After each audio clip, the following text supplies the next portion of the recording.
Pourquoi est-ce que tu n'oses pas passer à l'action? Pourquoi est-ce que tu restes bloqué, paralysé, alors que tu as des objectifs, des rêves, des ambitions? La réponse est simple. Tu as peur d'échouer. Tu as peur du regard des autres, peur du jugement, peur de ne pas être à la hauteur, et cette peur, elle t'empêche de faire le premier pas. Elle t'enchaîne, elle t'empêche de voir ce qui est juste devant toi. L'échec n'est pas une fin, c'est un passage obligatoire. Regarde autour de toi. Tous ceux qui ont accompli quelque chose de grand ont échoué plus que les autres. Elon Musk, il a frôlé la faillite avec Tesla et SpaceX avant de réussir. Mais la différence entre eux et ceux qui abandonnent, c'est qu'ils ont compris une chose essentielle. L'échec n'est qu'un test, une étape, une leçon. Le problème, c'est que depuis qu'on est petit, on nous apprend à voir l'échec comme quelque chose de honteux. À l'école, on te punit si tu fais une erreur. Dans la société, on valorise uniquement ceux qui réussissent sans montrer tout ce qu'ils ont dû traverser pour en arriver là. Alors forcément, quand tu échoues, tu te dis que ce n'est pas normal, que ça signifie que tu n'es pas fait pour ça. Mais c'est faux. La vérité, c'est que ceux qui réussissent échouent plus que les autres,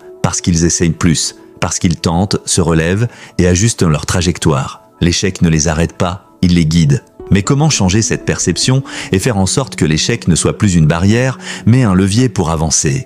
D'abord, accepte une chose simple. Tu vas échouer, plusieurs fois. Et c'est totalement normal. Plus vite tu l'acceptes, plus vite tu pourras avancer. Arrête d'attendre le moment parfait. Il n'existe pas. Le seul moyen d'apprendre, c'est d'agir. Ensuite, entraîne ton cerveau à voir l'échec différemment. C'est ce qu'on appelle le reframing mental. Au lieu de voir l'échec comme un mur, vois-le comme un tremplin. Pose-toi cette question. Qu'est-ce que je peux apprendre de cet échec? Si tu fais ça à chaque fois que tu échoues, tu finiras par réaliser que chaque erreur te rapproche un peu plus de la réussite.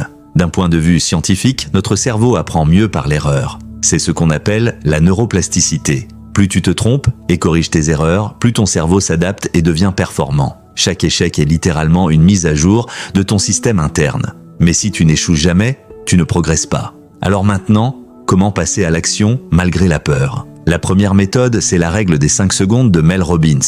Dès que tu ressens cette hésitation, cette voix dans ta tête qui te dit « Non, attends un peu, compte à rebours de 5 à 1 et lance-toi immédiatement ». Pourquoi? Parce que ton cerveau essaiera toujours de te retenir dans ta zone de confort. En agissant rapidement, tu coupes court à ce mécanisme et tu passes à l'action. Une autre technique, c'est le principe du prochain petit pas. Si tu veux créer un business, ne pense pas à bâtir une entreprise en un jour. Pense juste à la toute première action que tu peux faire maintenant. Peut-être que c'est simplement chercher une idée, envoyer un email, écrire un plan. Chaque petite action réduit la peur et augmente ta confiance. Il y a aussi la technique d'exposition graduelle. C'est ce que font les personnes qui veulent vaincre une phobie.